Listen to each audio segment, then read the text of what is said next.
ওরা বন্দুকের নিচে মৃত্যু দেখে, আর আমরা বন্দুকের নিচে জান্নাত দেখি। আমি ইসরায়েলের কুলাঙ্গারদের হাত কেটে টুকরা টুকরা করে দিব। এই পৃথিবীর মধ্যে সবচেয়ে বড় জঙ্গি হচ্ছে আমেরিকা। ইসরায়েল বা মার্কিনীদের মতো কুলাঙ্গারেরা মুসলমানদের উপর আক্রমণ করে, যদি আমরা এটার প্রতিবাদ হিসেবে পাল্টা আক্রমণ করি তাহলে তারা আমাদেরকে জঙ্গি বলে। প্রকৃতপক্ষে এই পৃথিবীর মধ্যে সবচেয়ে বড় জঙ্গি হচ্ছে আমেরিকা, সবচেয়ে বড় জঙ্গি হচ্ছে ভারত, সবচেয়ে বড় জঙ্গি হচ্ছে ইসরায়েল। মুসলমান কাপুরুষের জাতি না, মুসলমান ভিতুর জাতি না। ওয়ালটন এখন দেশের সীমানা পেরিয়ে পৌঁছে গিয়েছে 50টিরও বেশি দেশে। ওয়ালটন, ঘরে ঘরে বিশ্বজুড়ে। আমাদের সাথে স্বয়ং আল্লাহ তাআলা আছেন। যাদের সাথে আল্লাহ তাআলা আছে তাদের ভয়ের কোনো কারণ নাই। আল্লাহ পাক আমাদেরকে, আমাদের ফিলিস্তিনি ভাই বোনদেরকে অনন্তকালের জান্নাত দিতে চান। এই জন্য আল্লাহ তাআলা তাদের পরীক্ষা নিতেছেন। এই পরীক্ষায় আমাদের ফিলিস্তিনের মুসলমান ভাইরা সফল।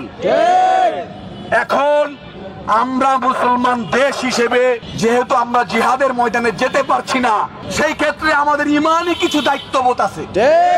ওয়ার্ল্ডের এখন সবচেয়ে বড় মুফতি তাকি ওসমানী হাফিজাহুল্লাহ, উনি বলেছেন যেভাবে ফিলিস্তিনের উপর লাগাতার আক্রমণ হচ্ছে, বলছে ফিলিস্তিনের আশেপাশে যেই দেশগুলো আছে মুসলমান হিসেবে পরিচিত, বলছে পর্যায়ক্রমে তাদের উপর জিহাদ ফরজ হয়ে গেছে। যদি তারা সাহায্য না করে তাদের নিকটবর্তী যে মুসলমান দেশ তারা জিহাদে অংশগ্রহণ করবে। যদি কোন মুসলমানদের সাহায্য না করে ইনশাআল্লাহ সুযোগ থাকলে আমরা জিহাদে যাব। এই জীবন আল্লাহ তাআলার জন্য বিলি করে দিব ইনশাআল্লাহ। আমাদের এই জীবনের মালিক আল্লাহ, আমাদের এই সম্পদের মালিক আল্লাহ। যেই জিনিসের মালিক আল্লাহ সেই জিনিসকে আমরা আল্লাহ সন্তুষ্টির জন্য ব্যবহার করব। আমরা ইসরায়েলকে ভয় পাই না, আমরা মার্কিনকে ভয় পাই না, আমরা ভারতকে ভয় পাই না। ওরা বন্দুকের নিচে দেখে জাহান্নাম, ওরা বন্দুকের নিচে মৃত্যু দেখে, আর আমরা বন্দুকের নিচে জান্নাত দেখি।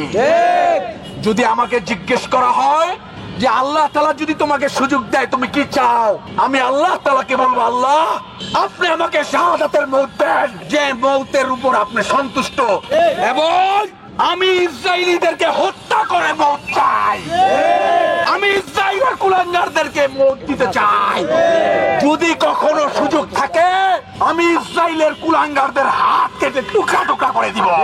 ওদের শরীরে পরিমাণ আঘাত করব যে ওদের শরীরের অঙ্গ প্রত্যঙ্গ খুঁজে পাওয়া যাবে না ইনশাআল্লাহ। আমি ভারতের কুলাঙ্গারদের এমন আঘাত করব যে তাদের শরীরের অংশ খুঁজে পাওয়া যাবে না ইনশাআল্লাহ। আজকে এখানে আমি আমার ছোট দুই বাচ্চাকে নিয়ে আসছি। তারা বাসায় বসে আমাকে জিজ্ঞেস করে যে বাবা ফিলিস্তিন ভালো? আমি বলি হ্যাঁ বাবা ফিলিস্তিন ভালো। তারা আমাকে জিজ্ঞেস করে বাবা ইসরায়েল খারাপ, ইসরায়েল পচা? আমি বলি হ্যাঁ ইসরায়েল পচা। আমি যখন বের হবার আমার বাচ্চারা আমাকে ধরছে, বাবা আমরাও যাব। আমি আমার পরিবারকে জিহাদি তামান্নায় লালন পালন করতেছি। যদি আমি জিহাদে অংশগ্রহণ করতে না পারি ইনশাআল্লাহ আমার সন্তানরা অংশগ্রহণ করবে, আমার বউ অংশগ্রহণ করবে, আমার ছেলের গর্দান চলে যাক। আমি দুনিয়ায় 50-60 বছর আমার সন্তানের সাথে থাকতে চাই না, আমি অনন্তকাল জান্নাতে থাকতে চাই। মাওলানা তাকি ওসমানী বলেছিলেন, खुदा ही अमेरिका के पास नहीं है, खुदा ही इजराइल के पास नहीं है, खुदा ही हमारे पास है। আল্লাহ আমেরিকার সাথে নাই, আল্লাহ ইসরায়েলের সাথে নাই, আল্লাহ আমাদের সাথে আছে। আমেরিকা যদি সুপ্রিম পাওয়ার হয়, আমেরিকা যদি সুপার পাওয়ার হয়, ইসরায়েল যদি সুপার পাওয়ার হয়, সুপ্রিম পাওয়ার হচ্ছে আল্লাহ। এই জন্য ভাই আমাদের ইমানই দায়িত্ব, আমরা জিহাদে যাওয়ার জন্য চেষ্টা করব ইনশাআল্লাহ। যদি জিহাদে যেতে না পারি নামাজ পড়ে আমাদের ভাইদের জন্য দোয়া করব। আমরা খাবার খাওয়ার সময় তাদের কথা স্মরণ করব, আমরা খাবার খাওয়ার সময় তাদের স্মরণ করে চোখের পানি ফেলবো।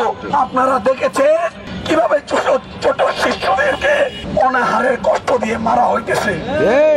বলছে এর থেকে কষ্টের আর কি হইতে পারে, যে ক্ষুধার কষ্ট দেওয়া হচ্ছে। আজকে এই পরিস্থিতি আমার সন্তানদের সাথে হইতে পারতো, এই পরিস্থিতি আমার পরিবারের সাথে হতে পারতো। আমাদের করণীয় কি? আমাদের করণীয় প্রতিবাদ করা, ফিলিস্তিনের প্রতি সংহতি জানানো এবং সাধ্যমতো জিহাদে অংশগ্রহণ করা। আমরা ইনশাআল্লাহ জিহাদের জন্য তৈরি আছি তো ভাই।